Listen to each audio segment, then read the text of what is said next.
Namaste, guys. ChristianRLong, life enhancement consultant, giving you a big and beautiful shout out on this Tuesday evening. It's about 5:30 p.m. Mountain Time here in Denver, Colorado. And man, oh man, it's been a full day of meditation and inner work and working with clients, working with old clients, new clients, healings. I still have work ahead of me this evening that I have to get done at some point. And I remember one of the master pranic healers said many, many years ago, Jillian, namaste, good to have you back on. Said many years ago that, Alexandra, there was an event that took a lot of energy, a lot of time, a lot of energy, a lot of resources, a lot of manpower, and the event went off without a hitch. And Master Choa was known as I don't want to say a taskmaster, but as you got higher up as a practitioner, more responsibility was given to you with greater expectations of you fulfilling those responsibilities, right? It's the benefit of being part of the inner circle. And at the end of this event, the senior practitioners were expecting to be like, patted on the shoulder, patted on the back, you did an amazing job, you're phenomenal, all these wonderful, encouraging words. And Grandmaster Cho was like, all right, what's the next event? How many people are signed up for it? How many students? Because the sole purpose of Master Cho's mission was to spread pranic healing around the world. And the goal is to have a pranic healer in every household, which is going to be over 1 billion pranic healers around the world. So he doesn't have time to celebrate the past, right? He's all about focusing on the future and moving forward. So the saying is the reward for work well done, or the reward for doing a good job, is more work, right? The reward for doing good work is more work. And I always thought that was very, very funny.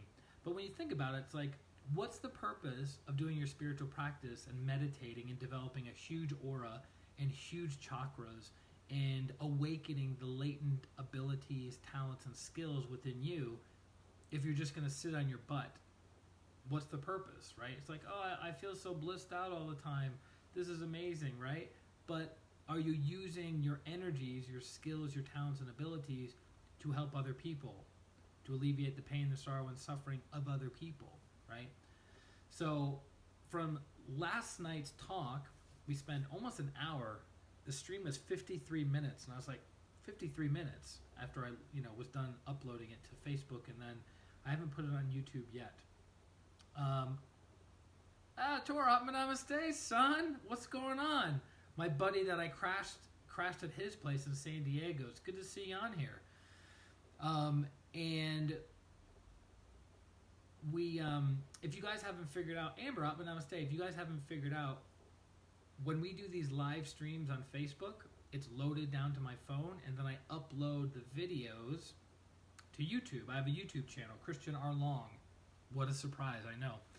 And then you can view past videos. Right now, I took a bunch of videos down for certain reasons. Not bad reasons, just certain reasons.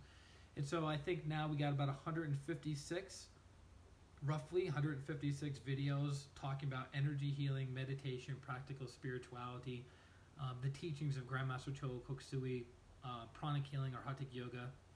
Hey, Stephanie, namaste. Hi back to you, girl. So yesterday we were talking about belief, and we were talking about discernment, meaning, do you have to believe in energy healing in order for it to work in your life? And I was covering that because I was watching a 10-minute, 11-minute clip on different mediums, psychics, and healers from around the world that claimed that they had special abilities or skills, and most all of them had been proven to be charlatans, had been proven to be not embodiments of what they do, right? It's kind of like the old saying of like, do as I say, not as I do. And I've always had a problem with that. I like to see people congruent. Congruent means your thoughts, your words, and your actions are all in alignment with each other. Your thoughts, your words, and your actions are in alignment with each other. And people have an intuitive sense most of the time, not all the time.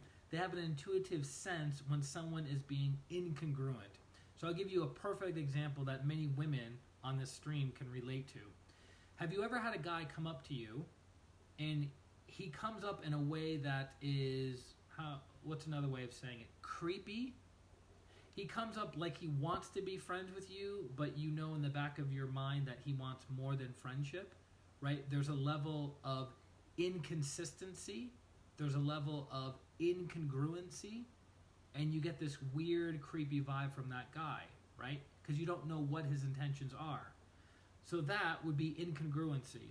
But then you have a guy who comes up and he says, hey, my name is John. This is what I'm all about. Even though you may not like what he says, he could be coming off aggressive. He could be coming off overly sexualized. He could be coming off as any number of names we can come up with in the book. But there's something about congruency of how he's showing up. His thoughts, his words, and his actions are all in alignment with one another. Even though you may not agree with him, there's something that can be trusted about that person, right?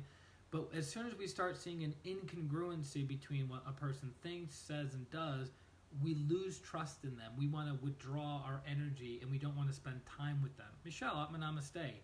So on the spiritual path, even there, we're looking for congruency. So we're like, okay, this guy talks about peace. He talks about meditation. He talks about spirituality. He talks about healing. But then he's yelling, he's screaming, he's impatient with students, he's throwing tantrums, he's having all these like emotional outbursts and chaotic acting out, right? Like a child, like a toddler throwing a tantrum. There's something that's incongruent between what the person says and what the person does. Does that make sense? So I encourage each and every one of you to find a teacher or to find a spiritual school or a religious organization or church where there's a congruency. There's something that, like, you know what? I may not agree with everything that this person says, but at least they're consistent and persistent in what they're saying, right? And I can still extract some nuggets of wisdom to improve the quality of my life. So some people ask the question, well, how does one practice discernment, right? You can have anybody can say anything, anybody can write anything, but that doesn't mean it's true. That doesn't mean it's factual. That doesn't mean it's accurate, right? Like, for instance, I could say to you guys that in the next week, aliens are going to land in Alaska and they're going to try to take over the world. How do you discern that? How do you validate what I'm saying is true versus what I'm saying is false? How do you validate that? Because I could be telling the truth. I could have some access to some other plane, other dimension. I could have the aliens in my back pocket. I could be one of the aliens and say, yeah, we're going to be taking over the entire world next week starting in Alaska. How do you validate that? So a big thing on the spiritual path is that it's very difficult to validate many of the things. It's very difficult to validate many of the things because so many things, so many factors, and so many causes are part of the equation. Adriana, Atma Namaste, are part of the equation of whether somebody gets healed or not, whether somebody has a blissful meditation or not, whether somebody's clairvoyance is accurate or not, right? There's all these different factors. So how do you discern or how do you judge correctly of whether somebody's telling you something that's true or whether somebody's telling you something that's false? And this takes a lifetime to become proficient at and to become masterful of. But there's an old Chinese proverb. The best time to plant a tree is 20 years ago. The second best time to plant a tree is right now. So if you're going to practice discernment, instead of waiting 6 months to a year to 5 years to practice discernment, start practicing discernment right now. That's why certain people that get involved with spirituality, spiritual teachers, spiritual organizations, different churches, some of these people get taken advantage of. Why? Because they're not practicing discernment. They're not asking questions. They're not gaining clarity and understanding. They're lacking awareness. This isn't a judgment on those people or the people that are taking advantage of those people, because it just is what it is. It's where those people are in their level of development, and then it's the level of development of the people who took advantage of them, and it's their karmic connection and karmic ties to one another. So, one of my favorite books of all time, and I've read hundreds of books, this is one of my favorite books of all time, written by my teacher, Grandmaster Cho Kuk-sui. This is called The Origins of Modern Pranic Healing and Arhatic Yoga. The Origins of Modern Pranic Healing and Arhatic Yoga. I mentioned it briefly yesterday in the stream, but this is basically the autobiography of Grandmaster Cho Kuk-sui's life and how he developed pranic healing and Arhatic Yoga. And there's one small portion I want to give you guys insight into. This is not my insight, it's the insight of my teacher. And I think it will have a tremendous amount of value for every person that is listening. I highly recommend. I can read a couple pages from this book, and you're going to get tremendous value out of it, but the real value is out of purchasing a book like this and reading it cover to cover and studying it over a lifetime.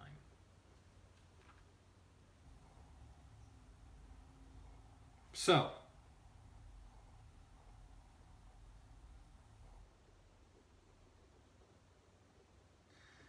I'll start in, this is page 191 of The Origins of Modern Pranic Healing and Arhatic Yoga.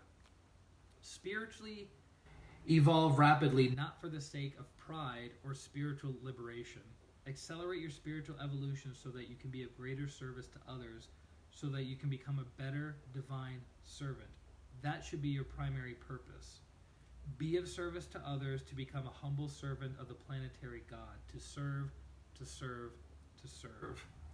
Right? So basically, in that little paragraph, Master Choa is saying the purpose of your meditation practice, the purpose of your spiritual practice is not to be the only soul on the planet who is liberated, who is free from the cycle of karma or the wheel of karma. Like, hey, I made it, I'm out, I'm free, I'm liberated, right?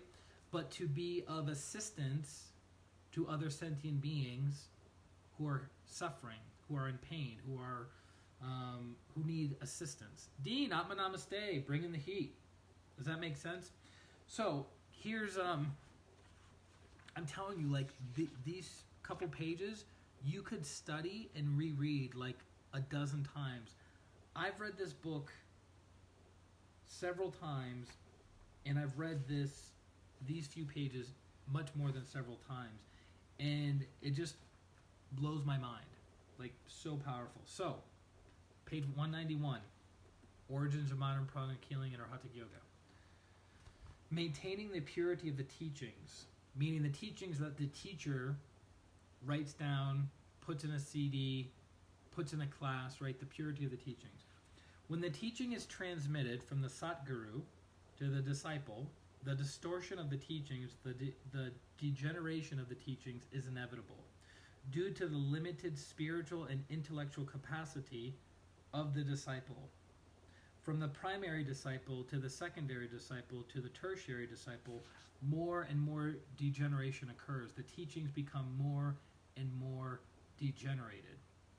So, for instance, have you ever heard the expression that certain certain religious practitioners are considered not to be an embodiment of the teachings of that religion, but they consider themselves followers of that religion? Why is that? Because throughout time, the teachings from that teacher have gotten distorted. A person puts in their beliefs, their viewpoint, their commentary, right? So the teachings get distorted over time. So that's why the goal of any spiritual practitioner is always to go to the closest source to the founder of that particular religion, spiritual group or organization, because you'll get the most accurate information, right? So think about if we could go directly to Lord Jesus for the teachings of Christianity, directly to Lord Buddha for the teachings of Buddhism, directly to Muhammad for the teachings of Islam. Does that make sense? To maintain the purity of the teachings have been inscribed into books by the physical Satguru. To maintain the purity of the teaching, study the books of the Satguru, not those by the primary disciples, secondary disciples, or tertiary disciples. For distortion is inevitable as the disciples try to comprehend the teachings. Follow these simple instructions and the teachings will remain pure for the next centuries and possibly even for the next several millenniums. Avoid mental and physical laziness. Read and study the teachings of the physical Satguru carefully and thoroughly and put the teachings into practice, right? Super important. It's one thing to read an amazing book like this and then do nothing with it versus reading a few chapters of a book like this and then integrating it into your life and transforming your life and the lives of many other people. So this goes to our topic on discernment. Super, super important. This is the nugget, the big takeaway from tonight's talk. Using discernment and choosing a spiritual teacher, right? How do you know who to follow, who to listen to, who has Shakti or power? In this modern world, where information is so accessible through books and through the internet, almost anyone with doubtful qualifications can become suddenly a guru. This is what is happening in the so-called New Age movement.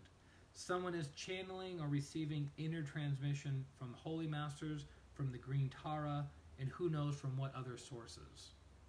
The Satguru, like the disciples and like the masses, is still in the process of evolving. It is not perfect. He, like the rest of the people, is still working out certain weaknesses. One does not have to become perfect to be a guru or a Satguru. One just has to reach a certain level of development. The disciple must, keyword being must, practice discernment. One method of discerning is by scanning. So this is a plug for pranic healing, because in pranic healing classes, the very first class, Prashant, Namaste, in the very first class, you learn how to scan. You learn how to feel subtle energies. Why is that important? Because if you can feel subtle energies connected to something, you can validate whether something is true or not true for yourself versus taking on faith from another person. So scanning. Form the intention to scan the teacher. Now, I'm not going to go into all the particulars. I'm just planting seeds for you guys to purchase this book, read this book, and study this book. But you need a little something to get inspired. How does one disintegrate self-doubt about scanning? Blue triangle, disintegrator crystal, disconnecting, removing expectations. Does that help? So number one, form the intention to scan the teacher. So you have a spiritual teacher that you want to know if that's a good teacher for you to follow, to study, to be guided by. So form the intention to scan the teacher. Number two, scan the spiritual energy radiating from the teacher. If you're looking to be taught and trained by a spiritual teacher, wouldn't you want them to radiate spiritual energy instead of radiating anger, radiating negative pride, radiating who knows what else, right? You'd want them to be radiating spiritual energy.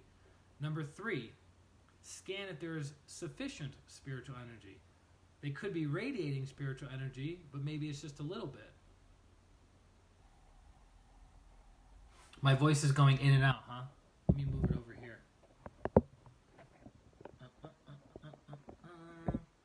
All right, volume's all the way up. My apologies, guys, if the recording is a little squirrely. Please let me know if anyone else is having a hard time hearing.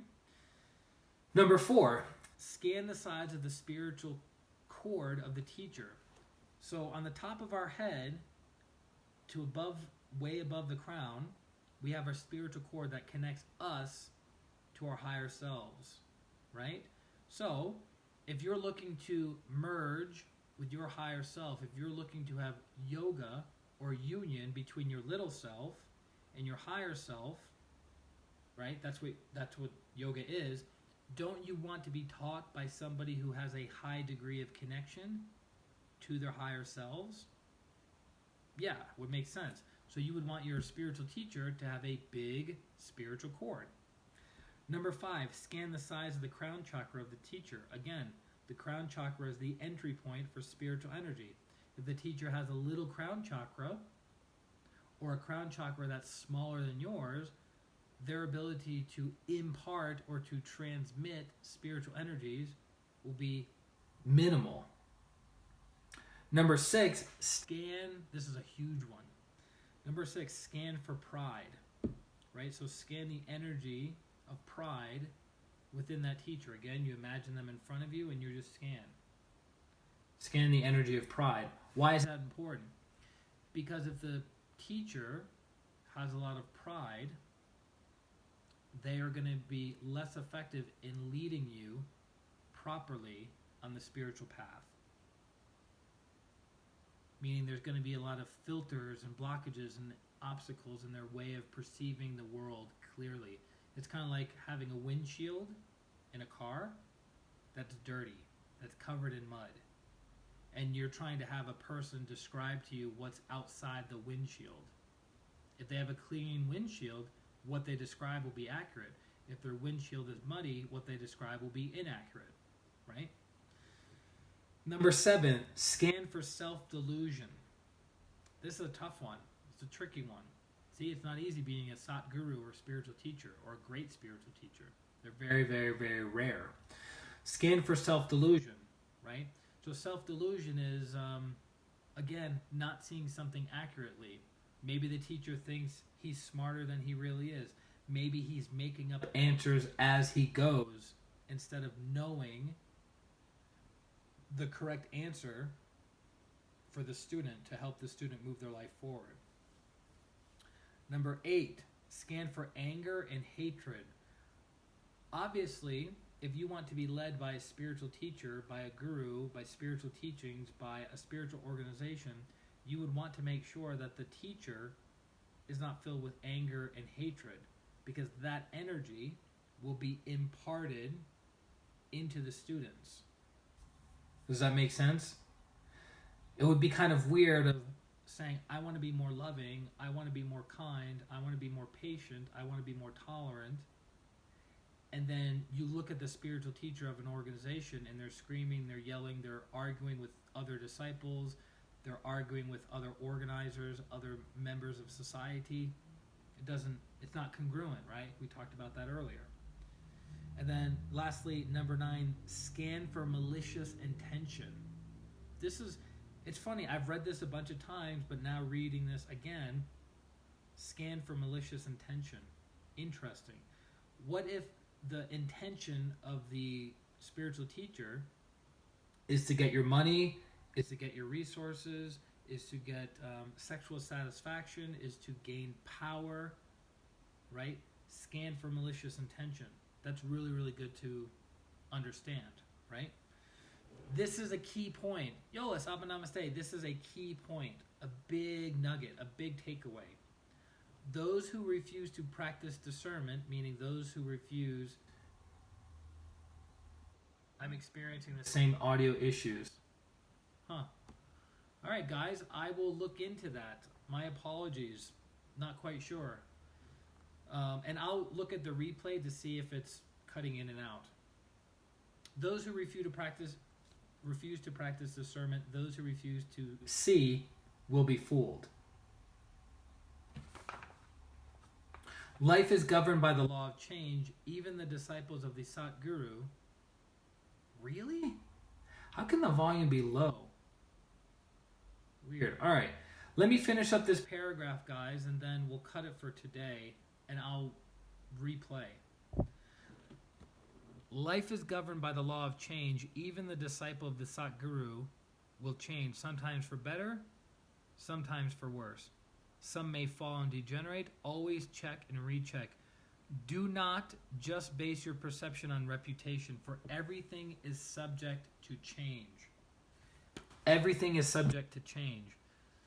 So you have the Satguru, but the Satguru is always evolving, right? Sometimes the Satguru may fall back a little bit, or some of the disciples of the Satguru may fall back a little bit. So it's always recommended to check and recheck, to scan those 9 qualities to make sure you have the right teacher.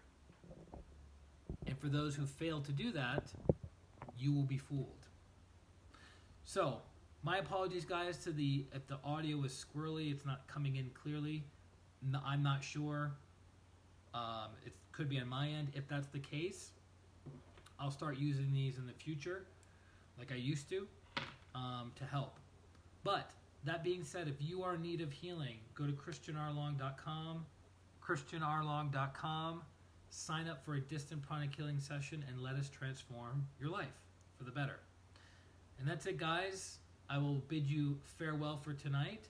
Have a beautiful Tuesday night, a beautiful week, and a beautiful life. This is Christian R. Long, Life Enhancement Consultant. Atma, Namaste. Bye-bye.